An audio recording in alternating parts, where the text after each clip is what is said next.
Hey guys, and welcome back to 3 Days of NaNoWriMo. This is day 3, and if you see, I am joined with a special guest back here. It's my cat, Taki. If he does weird things in the background, you're more than welcome to watch him more than me. He's far more interesting than me sometimes. So actually today, I have a confession. I haven't written anything in my novel yet today. I have written for my roleplay site. I've done 2 posts. So I did something. I plan on writing earlier tonight, but I figured I actually wanted to get this vlog out before, the next day when it's actually like light out. There's actually light that's not fake in the video.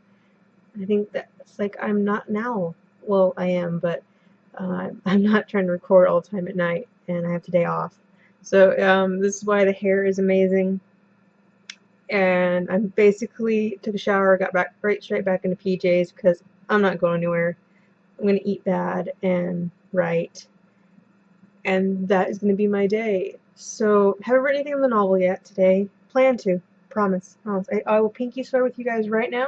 If you put your pinky up to the screen, I pinky promise right now. Okay, got it? Okay, pinky promise. I will write. I will write today. But I haven't yet. And what is he doing? He's doing weird stuff. So it's gonna be kind of a quick one. Yeah, it's gonna be a quick one.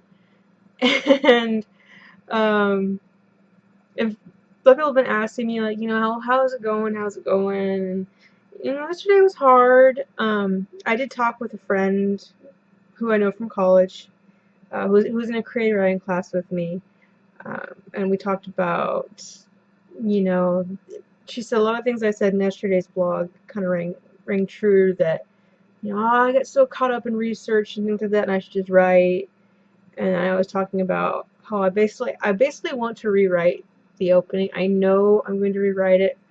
Like I said, I see things as like a movie, and when I see the opening of my book, it's basically like a black screen with just a voiceover. It's just my character Marley monologuing. And with the new opening, it's a very strong visual, and I think it would really catch the readers. I just made a note of it, and I want to go back and rewrite it, but I know, no, don't go back, just write. You can always, like I said, I keep saying this every day, you just go back and edit later, just write. And that's what I plan to do. But just going forward, I think I'm getting past the rough parts that I didn't quite have worked out. I'm trying to avoid what I did with my first novel, The Death and Unlife of Zoe Parker, is I just I didn't get to the action I felt fast enough. I kind of waffled on and just filled it with too much mundane stuff and didn't get to the action as fast as I thought I would. So in this one, I'm trying to cut that all out on the first go and just get right to the part that the readers really want to get to. Because I hate that in a book when, some descriptions are great and backstories are great, but I don't need to know down to the last, jewel encrusted pillar what something looks like. And descriptions are great, don't get me wrong, and I love describing things and setting things up, but I don't need a page and a half telling me what a place looks like and the characters aren't doing anything, or what they're doing is, it feels like a filler, like a filler episode in a TV series. Like they have 13 shows for a season, and like 2 of them are just nothing happens. You just know that they were filmed just to fill out the season, and I feel like I don't want any of that in my book, and I feel like this opening is kind of just, it's just kind of there to get to point B, and it shouldn't be mundane, it shouldn't be boring, it should be just as engaging as the points I really want to get to. But like I say, I gotta power through it and just not doubt myself and go, no, I need to redo it. Nope, not redoing it, not looking back. Horrid typos and everything, I'm just gonna power through. So that being said, today's question, because I feel like, I don't know if these question things are good or not. I get off on tangents, but I do like to engage you guys. I love what comments I get. Please just feel free to ramble and please interact. I love it. So today's question is, I'm sure since we're all writers, you have a ton of books, but is there one that has a significant meaning to you, or one you really love, one that's from your childhood, anything like that? And so I was staring here. I have my bookshelf is just right here. You can't see it. It's got movies and books and video games and headsets and a very creepy original Furby who was turned away because I don't like him looking at me when I write. But I did find one that had a really good significant meaning to me, and it's going to sound weird until I explain it, but it's right here. And what it is my copy of Harry Potter and the Half-Blood Prince. And most people are thinking, well, that's not really anything significant because a ton of people have this, and a ton of people even have the first edition, which is what this is. But what makes this special is it was my one and only midnight release of a book. We stood out there in the cold with my friend, in the cold in front of our local mall. It was a really cool experience because they had trivia and everything like that, and we crowded up to the doors and we had our number, and the whole mall was empty and it was dark and it was kind of like a scene from Land of the Dead.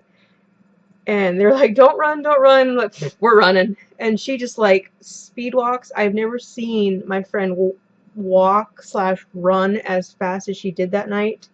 And they had the whole bookstore set up like a maze. It was, so you could queue up and get the book.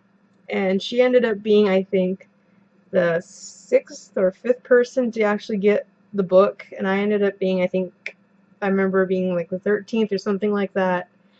And we all gathered around.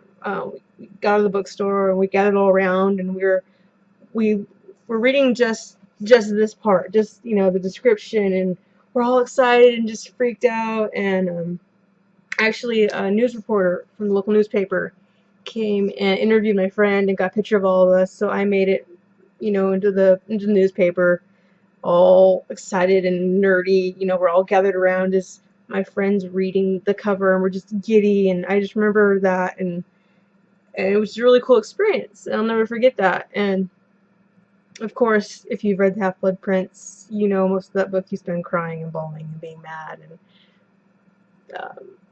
so it's all those emotions are all kind of tangled up. And getting home, and I think reading until like 4 or 5 in the morning that night, and I remember literally throwing this book across the room and crying and having to shut it because I was crying so hard. I didn't want to ruin the book because it's first edition and I want to take care of it, but it made me mad. And so, and to lead into a segue, that's kind of the feeling that inspires me to write. Is that you want that emotion from your readers, and I want to give that experience to people. I want people to be invested and get so upset and happy or mad that they just throw the book. And the fact that written words can do that, I find, is utterly amazing. And that's one of the big inspirations to write. Not to be famous or anything, but to connect with someone. If I could connect with someone in some way with my characters, that's it for me. Would I like to be rich and famous? Sure, I think everyone would be, but I know it's not a common thing with writers.